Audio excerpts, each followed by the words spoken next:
Hello everybody, welcome back. Just a quick video then, just to wrap up the day. I've been watching this on and off throughout the day, waiting for the opportunity to do an actual really big high leveraged trade on this actually. And I don't do massive leverage normally, but I don't know if you've ever heard of Storm Play, but you get free crypto from sort of downloading apps and stuff like that. So I got about 50 quid from that on Friday. And I thought, well, you know, we're at a pivotal moment. I'll wait for the right time. I'll work out what I'm going to do, and I'm going to put a massive, huge 100x leverage trade on using about $25 or something like that. So that's what I've done. I've gone short basically, with a bit of a high stop loss on it. As you can see here, it's kind of could go either way. To be honest with you, like I say, it's free money. It's free money, I'm expecting this one to go down, but it's still pivotal. It could go either way. So let's have a little look at what's going on. And I'm not your financial advisor, it's not financial advice at all. But I've been waiting for Bitcoin to be bearish for a while, and I think I'm still inclined to think that it's likely to go bearish now. We've been waiting all day for a certain signal, which is this on the 4-hourly. You see how this is matching up with this green and this white. This green is the 50 exponential, this is the white 200 exponential, and if this candle or any of these candles close pretty much where they are now or above, it will begin to form a golden cross. If our candle falls below it and closes below it, and we have consecutive candles below it, we will avoid that golden cross, and we will go into a bearish, continue with a bearish consolidation, which is where we are at the moment. So I'm leaning towards the bearish side for a few reasons. Okay, so we've been rejected so many times from this big descending trend. Okay, we've got a possible uptrend here on this pitchfork that's moving up here. This could possibly turn bullish. We were rejected from the center of it. We found support on the second to bottom level. We found support on the actual bottom level, and we've found rejections at the top of the bottom level now. I've put in a second pitchfork now, which would be for a descending trend, and we're starting to match up with that now. Now this is only very new, it might not hold any relevance to it yet, we've got to wait and see, but it might do. So the way that this is that obviously we could start this here. We found our way to this lift off point. We launched actually above it, so you can kind of discount it for the moment, but here we see that we had a rejection from it here, and we came down to our support within it, and we're sort of making our way up to the moving averages where we've been rejected once again. This is our rejection point yesterday, actually at this, if you can see this blue box within the pitchforks that we've got here. My hope was that we would have broken above that and broken above this trend and above this blue box here, where I would have taken up a long, but that's not happened.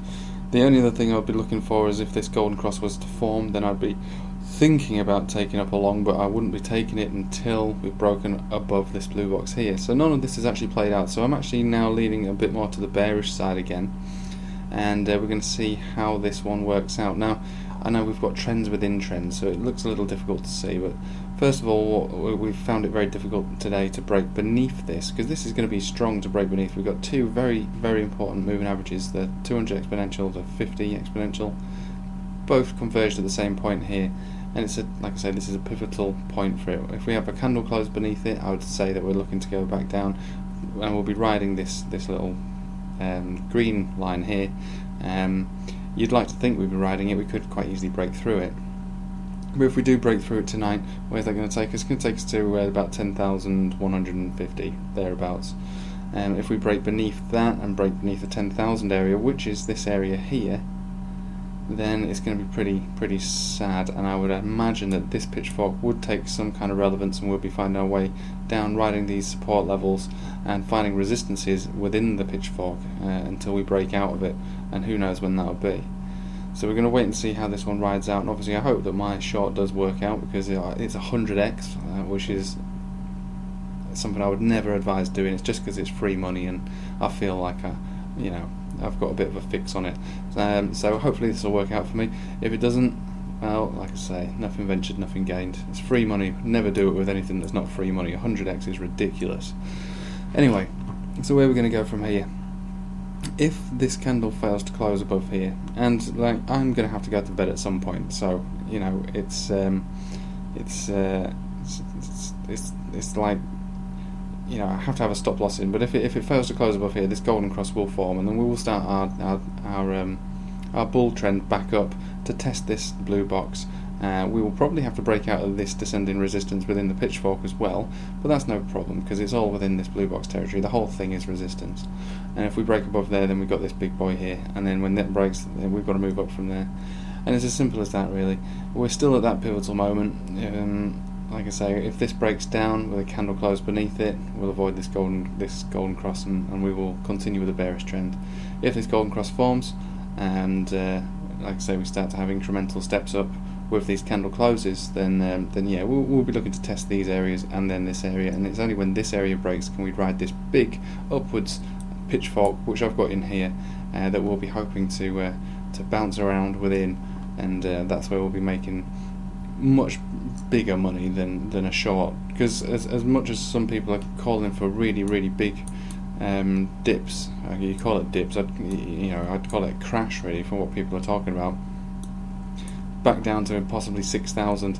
You know, I would probably be looking to close this short around, you know, probably around 9,200 or 9,000, yeah, depending on how steep it falls, if it were to fall at all. So that's where we stand at the moment, still at that pivotal moment. We've been at it all day. We don't know which way it's going to go yet, but I think there's a little bit more bias to the downside still, and I think we've got a little bit further to fall before we move up. But then again, you know, I've been wrong over many things in the past, so like I say, this could go either way.